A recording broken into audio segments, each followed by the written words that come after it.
श्रेष्ठयो मेखला गिरनंदनी, ये भी पर्यावरण से जुड़ी है। मां नर्मदा की सेवा करने वाले अगर कोई है तो संत भैया जी सरकार है। गौ की सेवा करने वाले अगर हैं तो मेरे संत प्रवर श्री भैया जी सरकार है। और आज पर्यावरण की बात करें, मैं कहता किसी भी गलत बात को स्वीकार नहीं करते हमारे भैया जी सरकार। ऐसे सरल साज सौम्य जिनके आदर्शों पर बड़े बड़े कमिश्नर चलते हो, जिनके कहने पर ऐसा नहीं, भारत क्या विदेशों तक के भक्त जिनको नमन करते हो, जिनकी वाणी क्या मात्र आशीर्वाद देने मात्र से कार्य सफल हो जाता है। और ऐसे संत ने जब पर्यावरण विभाग में हाथ डाला है तो औकात नहीं है कि वन कट जाएगा। आज मेरे बीच में ऐसे महान संत, मैं भी वहां गया, मैं भी बोला, महाराज जी का नाम आया। हाँ, तो मैंने कहा महाराज जी को बेटा कोई नहीं जानते अभी, महाराज जी तो बहुत बड़ी चीज है, अभी पहले मुझसे निपट लो रे। 15 गांव सब ये दलाली कर रहे हो, जो तुमको पैसा दिए तो उल्टे सीधे जान दिए, बोले 15 गांव की मीटिंग हो गई कि हमें तो जंगल कटवाना है। काय की मीटिंग हो गई, 2-3 लोगों ने इंटरव्यू दिया, पैसा लेके बोल दिया लीजिए, पन्ना में हीरा खुद रहे तो क्या वहां सब अमीर हैं? चले जाओ ब्रजपुरा बृहस्पति कुंड में, वहां आज भी 150 रुपए रोज मजदूर मिल रहा है, यहाँ 300-300 रुपए रोज मिलते हैं। अगर यहाँ ये हीरा खनन वाले काम भी लगाएंगे तो ज्यादा से ज्यादा उन 15 गांव को क्या, वैसे तो पूरे प्रदेश का अधिकार है, इसमें देश का अधिकार है, क्योंकि हमारा भारत का देश का धर्म कहता है सबको सन्मति दे भगवान। कभी ये नहीं कहा हमने कि अमेरिका को सन्मति दे भगवान, पाकिस्तान को दो, बांग्लादेश को दो या भारत को दो, सबको, चाहे कोई हो, सबको सन्मति दे भगवान। हमारा धर्म कहता है हम सब धर्मों के लिए समर्पित हैं। तो हम जब सबके लिए समर्पित हैं तो हमारे लिए भी इन नेताओं को समर्पित होना पड़ेगा। कोई भी राजा हो, बिना संत की कृपा से, बिना गुरुओं के आशीर्वाद से कुछ नहीं कर सकता, नहीं तो 1 मिनट में सत्ता उखड़ जाएगी, ये भी ध्यान रख लेना। ऐसे परम संत अभी केस जीते हाई कोर्ट से, कितनी बड़ी लड़ाई लड़ी, उस लड़ाई को मैं जानता हूं, वक्त आएगा तब बताऊंगा। और मेरे सभी भक्त, जबलपुर जिले से कई लोग पधारे, हमारे सरदारों के जो हमारे मेन गुरु जी हैं वो भी हैं, सदर जी हैं हमारे परम हृदय। और मैं तो बचपन से कथा करता हूँ, 5 वर्ष का था जब सकरा गांव में 6 वर्ष का ही बैठे मेरे सब वहाँ के कैमोरे के राजा साहब, ये सभी लोग, ये सब संघपति लोग हैं। लेकिन एक आदेश पर अगर चाहे तो एक ही 100 समंत पृथ्वीराज का और चंदेले को एक, जैसे 100 पृथ्वीराज के ऐसे चंदेलों का एक, ऐसे ही महाराज जी का एक चेला बहुत है। पर्यावरण रोकने के लिए जी ज्यादा हल्ला गुल्ला करने तक की भी जरूरत नहीं है फिर तो। लेकिन तुलसी बिरवा बार के सीचत में कुमलाए और राम भरोसे ते रहे थे पर्वत पे हरियाणा। तुम अपने घरों में वृक्ष नहीं लगा पाते हो, वही सिखा देते हो, वही सुखा देते हो। और जो राम भरोसे लगे हुए हैं उनको काटने की तुमको क्या, धरती में किसी माई के लाल को काटने की जरूरत नहीं, क्योंकि वृक्षों पतंति दे हम परिनुस्रताम्बई, बोले जो वृक्षों को काटता है उससे बड़ा धूर्त, उससे बड़ा राक्षस कोई धरती में दूसरा नहीं। ये मैं नहीं, वेद शास्त्र पुराण ग्रंथ कहते, कुरान कहता है, पुराण कहता है, नानक साहब का ग्रंथ कहता है, बाइबल कहता है, पढ़ो। लेकिन ये लड़ाने के लिए तो सब तैयार है, लेकिन सत्य पे चलने के लिए कोई तैयार नहीं। और नेता को तो इतना है कि क्षणभंगुर पद की कंज कली 5 वर्ष के बाद खिली न खिली, उम्मत के बहुबार रहे मंगता जनता इस ओर पिली न पिली। बोले तो 5 साल में क्या करें, बोले नोट घसीट घसीट धरो, जाने अंत में सीट मिली न मिली। काय को पर्यावरण दिख रहा उन्हें, अगर पर्यावरण दिखता होता तो ये सब क्यों बोली लगवाई जाती, कौन अमीर हो जाता है। और मैं कहता हूं खूब जंगल काटने की आज्ञा दे दो तो 15 गांव के जितने सिर्फ काटने भर को मिलेगा और इससे ज्यादा उन्हें फायदा मिलने वाला नहीं है।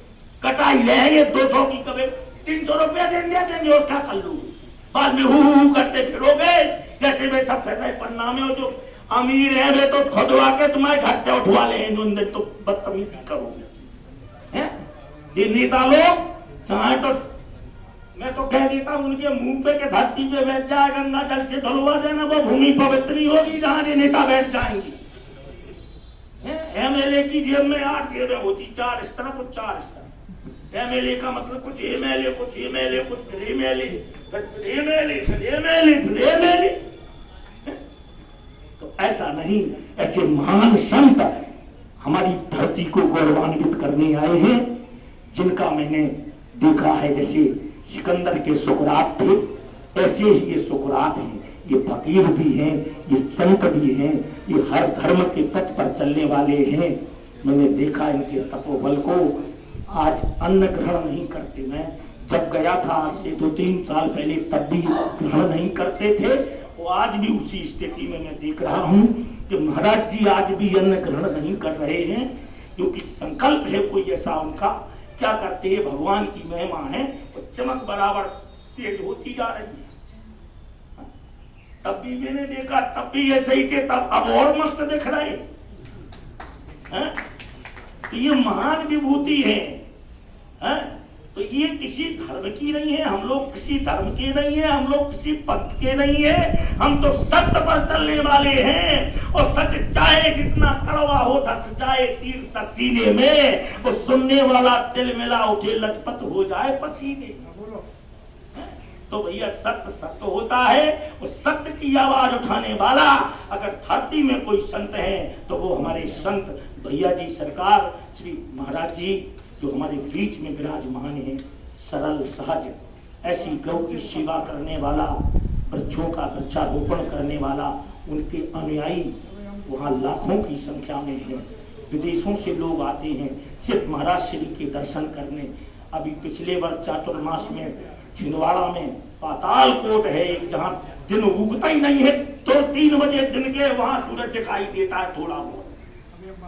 वहां पर रहे स्वामी जी और जीवन भर तपस्या की है। ऐसे तपस्वी संतों को मैं नमन करता हूँ, प्रणाम करता हूँ, उनके साथ में हूँ। सर कटा सकते मगर हम सर झुका सकते नहीं है। इसलिए हम पर्यावरण के लिए, वृक्ष के लिए, अभी हमारे अमित भटनागर बोल रहे थे, इसके पहले हमारे ये दादाजी, ये भी गांधीवादी है। जब गांधी आश्रम में आया तो वो भी अटक भीषम पितामह है, बुड्ढा पहलवान। तो भाई जो मुक्त है उनका तो सुनना ही चाहिए, लेकिन मुक्त का कार्य अंतिम, फिर उसके बाद बोलने की जरूरत नहीं किसी को। लेकिन ठीक है, पहले हम लेट हो गए हैं, इसलिए महाराज श्री का सुन लेंगे, उसके बाद में हमारे सभी धर्म गुरु सुनाएंगे। हमारे सदर जी बैठे हैं, हमारे महाराज जी, सबको बोलवा 1-1 मिनट 2-2 मिनट सब लोग। ये हमारे सिख समाज के अध्यक्ष जी और जितने भी महाराज और जितने हमारे आए हुए गणमान्य नागरिक, इन सबको मैं पहले सलामत करता हूँ। और जैसा कि ये वृक्षों को रोकने के लिए ये मीटिंग ली गई है, सबको बुलाया गया है, तो मैं इनका भी शुक्रिया अदा करता हूँ। ये बात बिल्कुल सही है कि जो प्राकृतिक संपदा है, इसको अगर हम मिटाएंगे तो आगे इसका बहुत बड़ा नुकसान है, क्योंकि ऊपर वाले ने जो भी चीजें अपने आप पैदा की हैं, उनका कुछ ना कुछ इस समाज के लिए, इस मनुष्य के लिए कोई ना कोई चीज उसकी जुड़ी हुई है। अगर हम इन चीजों को मिटाएंगे, इन चीजों को काटेंगे, या नदियों का या पेड़ों का किसी भी तरीके से हम इनको नुकसान पहुंचाएंगे, तो इसका नुकसान बाद में हमें ही भुगतना पड़ेगा। इसलिए हम चाहते हैं कि ये पेड़, ये जो प्राकृतिक संपदा है, जो हमारे अल्लाह ताला ने या ईश्वर ने इसको जो स्वयं ही हम लोगों को एक सौगात दी है, इसको हम लोग बनाए रखें। इसी के साथ शुक्रिया, धन्यवाद। हम परम पिता परमात्मा के चरणों में नमन करते हैं आए हुए महाराज जी के चरणों में, सभी संत महात्माओं के चरणों में, सभी भक्तों के चरणों में नमन करते हैं। हमें तो बोलना आता नहीं, हम कभी 40 साल से कहीं आश्रम से बाहर आते जाते में आदेश मिला था कि महाराज जी पधार रहे हैं, तो सबके चरणों के दर्शन करने चले आए। हद तपे तो औलिया, बेहद तपे तो पीर, और हद बेहद दोनों तपे, उसका नाम फकीर। ये सब जो लकीर के फकीर हैं, जो दोनों तरफ बोलते हैं, कुछ कहते हैं, कुछ करते हैं। हमें बोलना तो आता नहीं, लेकिन यदि इस प्रकृति की, जो भगवान कृष्ण ने कहा कि प्रकृति मेरा गर्भाधान का स्थान है, इसके ऊपर हम सब लोग भी गर्भ से आए हैं। पेड़ हमारे ऑक्सीजन देते, हमने तो सुना है।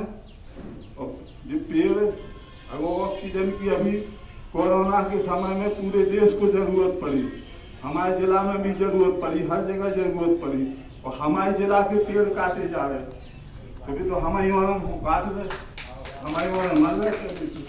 महाराज जी को जो बीणा है, हाजी बैठे, आप सब लोग, हम तो सबसे प्रार्थना करें कि हमारी जितने भी जरूरत पड़े, हम ऐसे उत्तम पुण्य काम में मत